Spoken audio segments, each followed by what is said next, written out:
നമ്മൾ ഡിസ്കസ് ചെയ്യുന്നത് നമ്മുടെ ജനറൽ മൈക്രോബയോളജി തന്നെ റിലേറ്റഡ് ആയിട്ടുള്ള കുറച്ച് ക്വസ്റ്റ്യൻസ് ആണ്. ഓക്കെ, അതിൽ ഫസ്റ്റ് വരുന്നത് which of the following is the primary characteristics that differentiate prokaryotic cells from eukaryotic cells. അതായത് നമ്മുടെ പ്രോകാരിയോട്ടിക് സെൽസിനെ യൂകാരിയോട്ടിക് സെൽസിനെ ഡിഫറൻഷിയേറ്റ് ചെയ്യുന്ന പ്രൈമറി ക്യാരക്ടറിസ്റ്റിക് ഏതാണെന്നാണ് ചോദിച്ചിട്ടുള്ളത്. ഓക്കെ, അപ്പൊ അതിന്റെ ആൻസർ ആയിട്ട് വരുന്നത് ഓപ്ഷൻ ബി ആണ്, lack of A true nucleus. Okay, അതായത് പ്രോകാരിയോട്ടിക് സെൽ എന്ന് പറഞ്ഞാൽ നമ്മുടെ ബാക്ടീരിയ പോലുള്ള എന്തായിരിക്കും, അതിന് ഒരിക്കലും ട്രൂ ന്യൂക്ലിയസ് ഉണ്ടായിരിക്കില്ല. ഓക്കെ, അപ്പൊ അങ്ങനെയാണ് നമ്മൾ എന്ത് ചെയ്യുന്നത്, ഡിഫറൻഷിയേറ്റ് ചെയ്യുന്നത്. പ്രോകാരിയോട്ടിന് ഒരിക്കലും ട്രൂ ന്യൂക്ലിയസ് ഉണ്ടായിരിക്കില്ല. അതുപോലെ തന്നെ അവിടെ എന്ത് ചെയ്യില്ല, അവരുടെ ജനറ്റിക് മെറ്റീരിയൽ എന്ന് പറയുന്നത് ഒരു മെംബ്രെയിൻ്റെ ഉള്ളിൽ ഒരിക്കലും എൻക്ലോസ് ചെയ്തിട്ടാവില്ല കാണുന്നത്.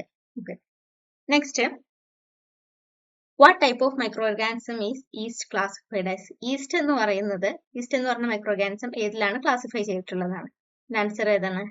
ഓപ്ഷൻ സി ആണ്. ഓക്കെ, ഈസ്റ്റ് എന്ന് പറയുന്നത് യൂണിസെല്ലുലാർ ഫംഗി ആണ്, that are important four fermentation process and are used in baking and brewing.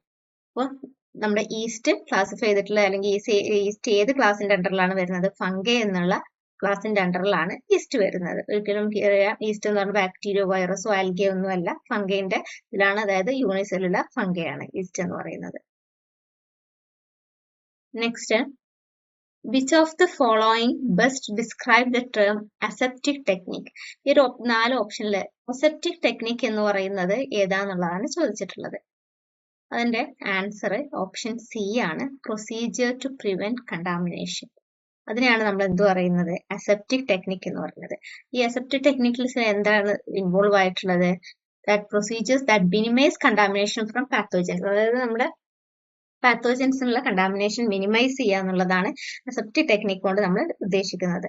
And micro organism during laboratory വർക്കിന്റെ സമയത്ത് നമുക്ക്, അതായത് ലാബില് നമുക്ക് ലബോറട്ടറിയിൽ നമ്മുടെ മൈക്രോ ഓർഗാനിസത്തിന്റെ അതുപോലെ തന്നെ പിന്നെ നമ്മൾ ചെയ്യുന്ന പ്രൊസീജിയേഴ്സിന്റെ ഇതിലും നമ്മുടെ കണ്ടാമിനേഷൻ റെഡ്യൂസ് ചെയ്യുക എന്നുള്ളതാണ് നമ്മൾ എന്തുകൊണ്ട് മീൻ ചെയ്യുന്നത്, അസെപ്റ്റിക് ടെക്നിക് എന്നുള്ളതുകൊണ്ട് മീൻ ചെയ്യുന്നത്. അതാണ് അതിന്റെ ആൻസർ ആയിട്ട് വരുന്നത്, procedure to prevent contamination. Next, what is the primary purpose of gram staining in microbiology? Gram staining നമ്മൾ നോർമലായിട്ട് ചെയ്യുന്ന ഒരു സ്റ്റെയിനിങ് പ്രൊസീജിയർ ആണ് നമ്മുടെ മൈക്രോബയോളജിയിൽ. അപ്പൊ എന്താണ് അതിന്റെ പർപ്പസ്, പ്രൈമറി പർപ്പസ് എന്നുള്ളതാണ് ചോദിച്ചിട്ടുള്ളത്. ഓപ്ഷൻ സി ആണ്, to classify bacteria based on cell wall structure. അതായത് ഗ്രാം സ്റ്റെയിനിങ് നമ്മൾ യൂസ് ചെയ്യുന്നത് എന്തിനാണ്? Gram positive and Gram negative ബാക്ടീരിയനെ ഡിഫറൻഷിയേറ്റ് ചെയ്യാൻ വേണ്ടിയിട്ടാണ് നമ്മൾ എന്ത് ചെയ്യുന്നത്, ഗ്രാം സ്റ്റെയിനിങ് യൂസ് ചെയ്യുന്നത്. അപ്പൊ അതിന്റെ സെൽ വാൾ സ്ട്രക്ചർ കൊണ്ടാണ് അത് എന്ത് ചെയ്യാൻ പറ്റുന്നത്, ഡിഫറൻഷിയേറ്റ് ചെയ്യാൻ പറ്റുന്നത്. നമുക്കറിയാം ഗ്രാം പോസിറ്റീവ് ബാക്ടീരിയ വയലറ്റ് കളറായിട്ട്, ഗ്രാം നെഗറ്റീവ് ബാക്ടീരിയ പിങ്ക് കളറിലൊക്കെ നമുക്ക് ഗ്രാം സ്റ്റെയിൻ ചെയ്താൽ മൈക്രോസ്കോപ്പിക്കലി കാണാമെന്നറിയാം. ബേസ്ഡ് ഓൺ സെൽ വാൾ വെച്ചിട്ട് തന്നെയാണ് നമ്മൾ എന്ത് ചെയ്യുന്നത്, നമുക്ക് gram positive bacteria thicker cell wall ആയിരിക്കും, പെപ്റ്റിഡോഗ്ലൈക്കൻ കൂടുതലായിരിക്കും, ഗ്രാം നെഗറ്റീവിൽ തിന്നർ ആയിരിക്കും, അതിന്റെ പെപ്റ്റിഡോഗ്ലൈക്കൻ ലെയർ എന്ന് പറയുന്നത് തിന്നായിരിക്കും എന്നൊക്കെ നമുക്കറിയാം. അപ്പൊ അതുകൊണ്ട് ഗ്രാം സ്റ്റെയിനിങ് നമ്മൾ യൂസ് ചെയ്യുന്നത് Gram positive bacteria negative bacteria differentiate ചെയ്യാനാണ്. ഇതിൽ എന്റെ ആൻസർ ആയിട്ട് വരുന്നത് classify bacteria based on cell wall structure. Next, which of the following bacteria is non spore forming endospores? Endospores form ചെയ്യുന്ന ബാസിലസ് ഏതാന്നുള്ളതാണ് ഇതിൽ ചോദിച്ചിട്ടുള്ളത്. ഓക്കെ, അതിന്റെ ആൻസർ ബാസിലസ് സബ്റ്റിൽസ് ആണ്. ബാസിലസ് സബ്റ്റിൽസ് എന്ന് പറയുന്നത് ഒരു ഗ്രാം പോസിറ്റീവ് ബാക്ടീരിയ ആണ്. അതെന്ത് ചെയ്യും, എൻഡോസ്പോർസ് പ്രൊഡ്യൂസ് ചെയ്യും. അതെ, അപ്പോൾ ഈ എൻഡോസ്പോർസ്, ഈ ബാസിലസ് സബ്റ്റിൽസ് എന്ന് പറഞ്ഞ ഗ്രാം പോസിറ്റീവ് ബാക്ടീരിയ എന്തിനാണ് പ്രൊഡ്യൂസ് ചെയ്യുന്നത്? ബാസിലസ് സബ്റ്റിൽസ് ബാക്ടീരിയക്ക് എന്തിനുള്ള ഒരു കപ്പാസിറ്റി ഉണ്ട്, നമ്മുടെ എക്സ്ട്രീം ആയിട്ടുള്ള എൻവയോൺമെന്റൽ കണ്ടീഷൻസിൽ സർവൈവ് ചെയ്യാൻ വേണ്ടിയിട്ടാണ് എന്ത് ചെയ്യുന്നത്, ബാസിലസ് സബ്റ്റിൽസ് എൻഡോസ്പോർസ് പ്രൊഡ്യൂസ് ചെയ്യുന്നത്.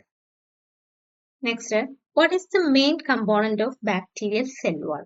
ബാക്ടീരിയൽ സെൽ വാളിന്റെ മെയിൻ കമ്പോണന്റ് എന്ന് പറയുന്നത് ഓപ്ഷൻ സി പെപ്റ്റിഡോഗ്ലൈക്കൻ ആണ്. പെപ്റ്റിഡോഗ്ലൈക്കൻ ആണ് അതിന്റെ നമുക്ക് അതിന്റെ റിജിഡിറ്റി, ഷേപ്പ് ഒക്കെ സെൽ വാളിന് പ്രൊവൈഡ് ചെയ്യുന്നത് ആരാണ്? പെപ്റ്റിഡോഗ്ലൈക്കൻ ആണ്.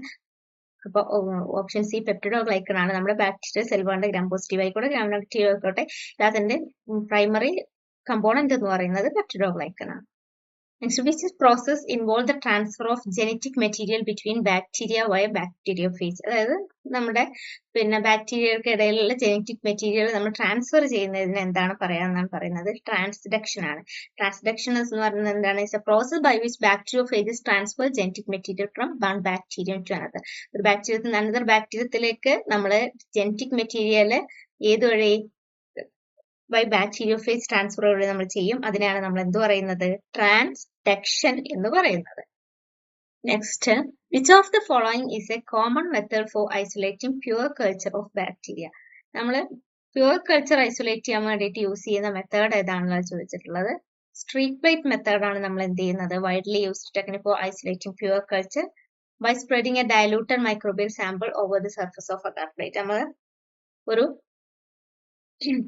അഗാർ പ്ലേറ്റിൽ നമ്മൾ ഡയലൂട്ടഡ് ആയിട്ടുള്ള മൈക്രോബിയൽ സാമ്പിൾ സ്പ്രെഡ് ചെയ്തിട്ടാണ് നമ്മൾ എന്ത് ചെയ്യുന്നത്? സ്ട്രീക്ക് പ്ലേറ്റ് മെത്തേഡാണ് നമ്മൾ യൂസ് ചെയ്യുന്നത്. അങ്ങനെയാണ് നമ്മൾ എന്ത് ചെയ്യുന്നത്? പ്യുവർ കൾച്ചർ നമുക്ക് പിന്നീട് കൾച്ചറിന് വേണ്ടിയിട്ട് നമ്മൾ പ്യുവർ കൾച്ചർ നമ്മൾ ഐസൊലേറ്റ് ചെയ്യുന്നത് സ്ട്രീക്ക് പ്ലേറ്റ് മെത്തേഡ് വഴിയാണ്. സീരിയൽ ഡയലൂഷൻ അല്ല. സീരിയൽ ഡയലൂഷൻ ഒക്കെ നമുക്ക് ആലോചിച്ചാൽ തന്നെ അറിയാം, ഒരിക്കലും എന്തെങ്കിലും സീരിയൽ ഡയലൂഷൻ ചെയ്ത് നമുക്ക് പ്യുവർ കൾച്ചർ ചെയ്യില്ല. പിന്നെ PCR അല്ല, ലിക്വിഡ് കൾച്ചറും ഒരിക്കലും നമ്മൾ യൂസ് ചെയ്യില്ല. Next, what term describes microorganisms that grow in the absence of oxygen? Absence of oxygen ഇതിൽ ഗ്രോ ചെയ്യാൻ പറ്റുന്ന നമ്മൾ എന്ത് പറയുന്നുള്ളതാണ്? അനയറോബിക് ആണ് നമ്മൾ പറയാ. അനയറോബിക് ഓപ്ഷൻ ബി ആണ്. എയറോബിക് നമുക്ക് അറിയാം ഓക്സിജന്റെ പ്രസൻസിലാണ്. അതുപോലെ ഫാക്കൽറ്റേറ്റീവ് എന്ന് ഓക്സിജൻ പ്രസൻസിലും വിതൗട്ട് ഓക്സിജനിലും ഗ്രോ ചെയ്യാൻ പറ്റുന്നില്ല നമ്മൾ എന്ത് പറയാ? ഫാക്കൽറ്റേറ്റീവ് എയറോബ്സ് എന്ന് പറയുന്നത്. എയറോഫിലിക് മൈക്രോ എയറോഫിലിക് എന്ന് പറയുന്നത് നമുക്ക് പിന്നെ ഓക്സിജൻ പ്രസൻസ് വേണം, പക്ഷെ നമുക്ക് സാധാരണ വേണ്ടതല്ല. ഒരു ലിറ്റിൽ എമൗണ്ട് ഒക്കെ കുറഞ്ഞാലും കുഴപ്പമില്ല, ലിറ്റിലായിട്ട് വേണ്ടതിനാണ് നമ്മൾ എന്ത് പറയുന്നത്? മൈക്രോ എയറോഫിലിക് എന്ന് പറയുന്നത്. ഓക്കെ, ലാസ്റ്റ് ക്വസ്റ്റ്യൻ എന്ന് പറയുന്നത്, which of the following is the primary mechanism by which antibiotics kill or inhibit bacteria? ഇതിൽ മെക്കാനിസം ആണ് ആന്റിബയോട്ടിക്സ് ഇൻഹിബിറ്റ് ചെയ്യുന്ന അല്ലെങ്കിൽ ബാക്ടീരിയ കില്ല് ചെയ്യുന്നതെന്ന് പറഞ്ഞിട്ടുള്ളത്. Disruption of DNA replication, inhibition of protein synthesis, interference with cell wall synthesis. Option ആയിട്ട് വരുന്ന all of the above ആണ്. ഈ 3 മെത്തേഡ് കൊണ്ട് നമുക്ക് എന്ത് ചെയ്യാമെന്നെങ്കിൽ ബാക്ടീരിയനെ നമുക്ക് ഇൻഹിബിറ്റ് ചെയ്യാനോ അല്ലെങ്കിൽ കിൽ ചെയ്യാനോ ഈ 3 മെത്തേഡ് യൂസ് ചെയ്താൽ നമുക്ക് ചെയ്യാവുന്നതാണ്. ഓക്കെ, ഇതിന്റെ ആൻസർ ആയിട്ട് വരുന്നത് all of the above ആണ്. 3 മെത്തേഡ്. ഇനി ഇതിൽ ഒരു ഓപ്ഷൻ ആയിരിക്കും ചിലപ്പോൾ നിങ്ങൾക്ക് തരുന്നത്. അപ്പോൾ ഈ 3 മെത്തേഡ് നിങ്ങൾ മനസ്സിലാക്കിയിട്ട് വെക്കുക. നമ്മൾ നോക്കുന്നത് മൈക്രോബയോളജിയിൽ സ്റ്റെറിലൈസേഷനുമായിട്ട് റിലേറ്റ് ചെയ്തിട്ടുള്ള കുറച്ച് ക്വസ്റ്റ്യൻസ് ആണ്. ഓക്കെ, അപ്പൊ അതില് ഫസ്റ്റ് വരുന്നത്, what is primary purpose of sterilization? സ്റ്റെറിലൈസേഷന്റെ പ്രൈമറി പർപ്പസ് എന്താണെന്നുള്ളതാണ് ചോദിച്ചിട്ടുള്ളത്. To clean surfaces, to eliminate all micro organisms, to disinfect equipment and to reduce microbial load. അതിന്റെ ആൻസർ ആയിട്ട് വരുന്നത് to eliminate all micro organisms എന്നുള്ളതാണ് അതിന്റെ answer ആയിട്ട് വരുന്നത്. നമുക്കറിയാം, ടു ക്ലീൻ സർഫസസ് എന്ന് പറയുമ്പോൾ പിന്നെ നമ്മൾ സർഫസ് ക്ലീൻ ചെയ്ത് കഴിഞ്ഞാൽ എന്ത് ചെയ്യും? വിസിബിൾ ആയിട്ടുള്ള ഡേർട്ടോ അല്ലെങ്കിൽ ഡെബിസോ കാര്യങ്ങളൊക്കെ ഉണ്ടെങ്കിൽ അത് റെഡ്യൂസ് ആയിട്ട് പോകും. പക്ഷെ എന്താണ്, നമുക്ക് എല്ലാ മൈക്രോബിയൽ ബാക്ടീരിയ അല്ലെങ്കിൽ എല്ലാ മൈക്രോബ്സിനെയും കില്ല് ചെയ്യണം എന്നുണ്ടെങ്കിൽ അത് അത്രത്തോളം എഫക്റ്റീവ് ആവില്ല. ഓക്കെ, പിന്നെ നെക്സ്റ്റ് വരുന്നത് ടു ഡിസിൻഫെക്റ്റ് എക്യുപ്മെന്റ് എന്നുള്ളതാണ്. അപ്പോൾ ഡിസിൻഫെക്ഷൻസ് എന്തായിരിക്കും? ആക്ച്വലി ഡിസിൻഫെക്ഷൻസ് എന്ന് പറയുന്നതും നമ്മുടെ മൈക്രോബ്സിനെ കില്ല് ചെയ്യുന്ന ഒരു പ്രോസസ്സ് തന്നെയാണ്. അതായത് മോസ്റ്റ് പാത്തോജൻസിനും എന്ത് ചെയ്യും? ഡിസിൻഫെക്ഷൻസ് വഴി കില്ല് ചെയ്യാൻ പറ്റും. പക്ഷെ എന്ത് ചെയ്യാൻ പറ്റില്ല? എല്ലാ മൈക്രോബ്സിനെയും നമുക്ക് എലിമിനേറ്റ് ചെയ്യാൻ പറ്റില്ല.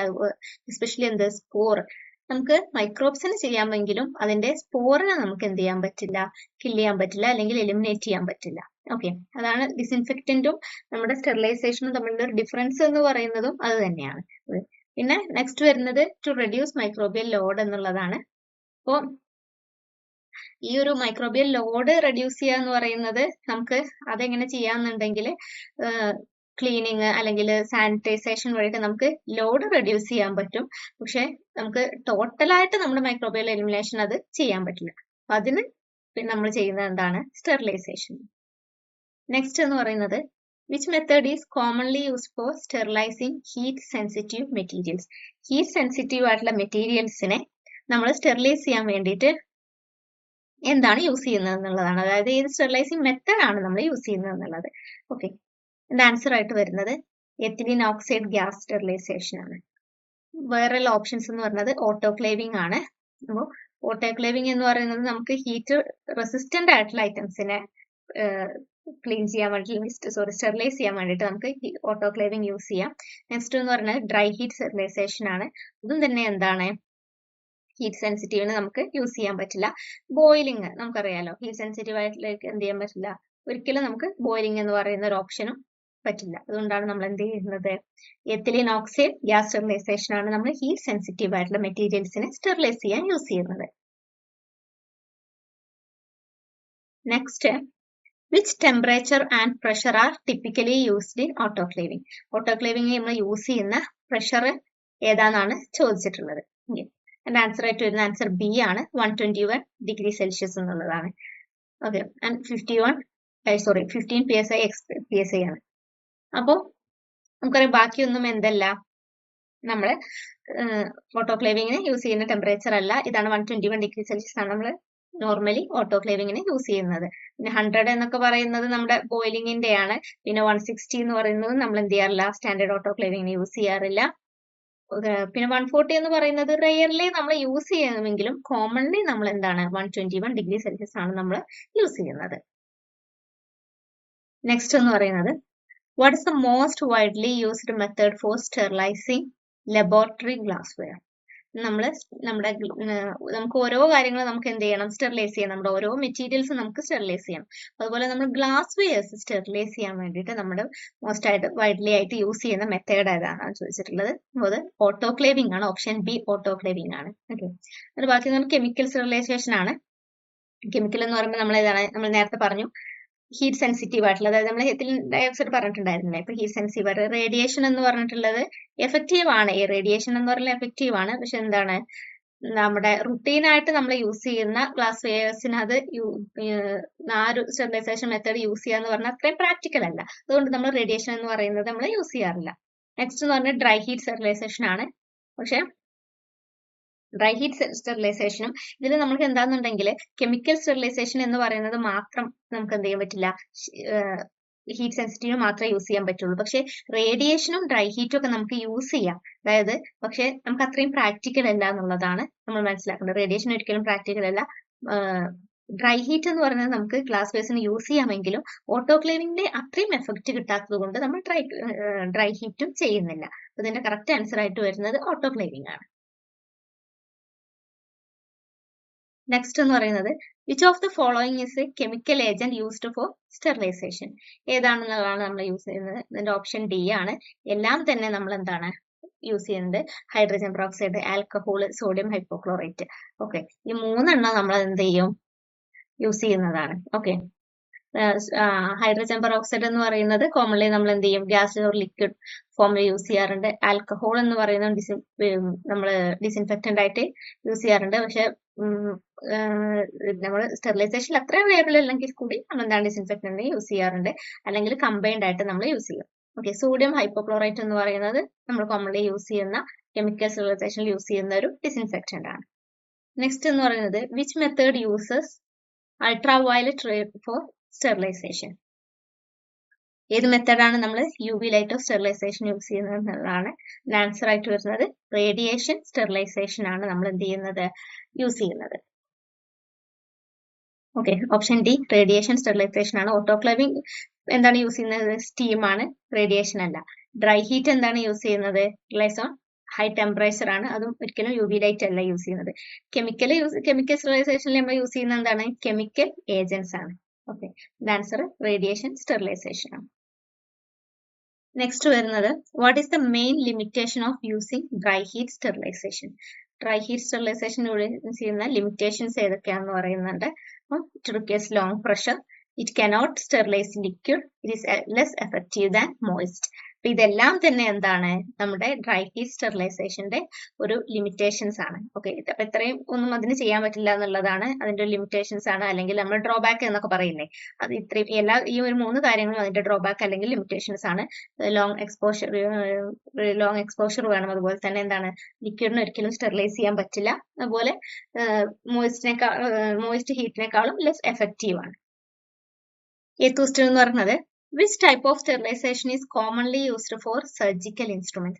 നമ്മൾ സർജിക്കൽ ഇൻസ്ട്രുമെന്റ്സിന് കോമൺ ആയിട്ട് യൂസ് ചെയ്യുന്ന സ്റ്റെറിലൈസേഷൻ എന്നുള്ളതാണ് ചോദിക്കുന്നത്. ഓപ്ഷൻ ബി ഓട്ടോക്ലേവിംഗ് ആണ്. നമ്മൾ സർജിക്കൽ ഇൻസ്ട്രുമെന്റ്സിനെ എല്ലാം തന്നെ സ്റ്റെറിലൈസ് ചെയ്യാൻ യൂസ് ചെയ്യുന്നത്. എഥിലീൻ ഓക്സൈഡ് നമുക്കറിയാം എന്തായിരുന്നു, പിന്നെ ഹീറ്റ് സെൻസിറ്റീവ് എക്യുപ്മെന്റ് ആണ്. പക്ഷെ എന്താണ്, പിന്നെ ഒരുപാട് ടൈം എടുക്കുന്നത് കൊണ്ട് നമ്മൾ സർജിക്കൽ ഇൻസ്ട്രുമെന്റ്സിന് അത്ര യൂസ് ചെയ്യാറില്ല. പിന്നെ ബോയിലിംഗ് എന്ന് പറയുന്നത് നമുക്കറിയാം ഇൻഎഫക്റ്റീവ് ആണ്. കംപ്ലീറ്റ് സ്റ്റെറിലൈസേഷൻ ബോയിലിംഗ് എന്ന് പറയുന്നത് ഇൻഎഫക്റ്റീവ് ആണ്. അതുകൊണ്ട് കാരണം അത് സ്പോർസിനൊന്നും അത്ര കില്ലിയില്ല, അതുകൊണ്ട് അത് ഇൻഎഫക്റ്റീവ് ആണ്. ഫിൽട്രേഷൻ എന്ന് പറയുന്നത് നമുക്ക് ഫ്ലൂയിഡ്സ് അല്ലെങ്കിൽ ഗ്യാസസിന് മാത്രമേ സൂട്ടബിൾ ആവുള്ളൂ, അതുകൊണ്ട് ഫിൽട്രേഷൻ നമ്മൾ യൂസ് ചെയ്യാറില്ല. നെക്സ്റ്റ് എന്ന് പറയുന്നത് what is the purpose of biological indicators in sterilization? അതായത് നമ്മൾ ഓരോ സ്റ്റെറിലൈസേഷനിലും എന്തിനാണ് ബയോളജിക്കൽ ഇൻഡിക്കേറ്റേഴ്സിനെ നമ്മൾ യൂസ് ചെയ്യുന്നതാണ്. ഇതിന്റെ ഓപ്ഷൻ ആയിട്ട് വരുന്നത് to validate the sterilization process. Sterilization process നമ്മൾ വാലിഡേറ്റ് ചെയ്യാൻ വേണ്ടിയിട്ടാണ് യൂസ് ചെയ്യുന്നത്. ഓക്കെ, ബാക്കി ഓപ്ഷൻസ് വരുന്നത് to monitor chemical sterilants, to disinfect surface, to reduce microbial load. അപ്പൊ ഇതിനൊന്നും തന്നെ അല്ല നമ്മൾ യൂസ് ചെയ്യുന്നത്. എന്തിനാണ്? വാലിഡേഷന് വേണ്ടിയിട്ട്, അതായത് ആ ഒരു പ്രോസസ് കറക്റ്റ് ആയിട്ട് നടന്നു എന്ന് അറിയാൻ വേണ്ടിയിട്ടാണ്, നമ്മൾ അതിന്റെ എഫിഷ്യൻസി അറിയാൻ വേണ്ടിയിട്ടാണ് നമ്മൾ എന്ത് ചെയ്യുന്നത്, അതിലെ ബയോളജിക്കൽ ഇൻഡിക്കേറ്റേഴ്സിനെ യൂസ് ചെയ്യുന്നത്. നെക്സ്റ്റ് എന്ന് പറയുന്നത് which of the following statement about sterilization is true? First, sterilization and disinfection are same. All methods of sterilization are effective against prions. Option C, sterilization is a more rigorous process than disinfection.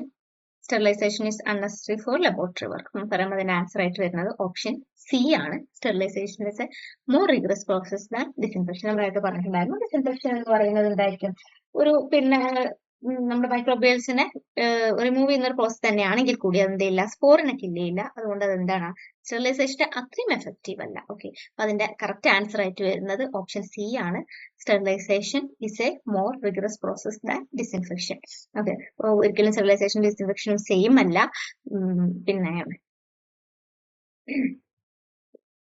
Next ആയിട്ട് വരുന്നത് option B ആയിട്ട് വന്നിട്ടുണ്ടായിരുന്നത് all methods of sterilization are effective against prions. അതായത് നമ്മൾ sterilisation ഒരുപാട് methods ഉണ്ട്. ഇപ്പൊ നമ്മൾ നേരത്തെ തന്നെ കെമിക്കലും ഓട്ടോക്ലേവിങ്ങും അങ്ങനെ ഒരുപാട് മെത്തേഡ്സ് പറഞ്ഞില്ലേ. അപ്പൊ അതിന്റെ എല്ലാ മെത്തേഡ്സും ഒന്നും എന്തല്ല, പിന്നെ എഫക്റ്റീവ് അല്ല. കാരണം പ്രയോൺസിന് എന്താണ്, മോസ്റ്റ് സ്പെഷ്യലൈസ്ഡ് ആയിട്ടുള്ള ഇൻസിനറേഷനോ അല്ലെങ്കിൽ നമ്മുടെ ഓട്ടോക്ലേവിംഗ് സൈക്കിൾ അത് എക്സ്റ്റെൻഡ് ആയിട്ടുള്ള ഓട്ടോക്ലേവിങ്ങോ അങ്ങനെ എന്തെങ്കിലുമൊക്കെ വേണം. എല്ലാ മെത്തേഡും ഒന്നും ചെയ്യില്ല, നമുക്ക് പ്രയോൺസിന്റെ കാര്യത്തിൽ യൂസ് ചെയ്യാൻ പറ്റില്ല.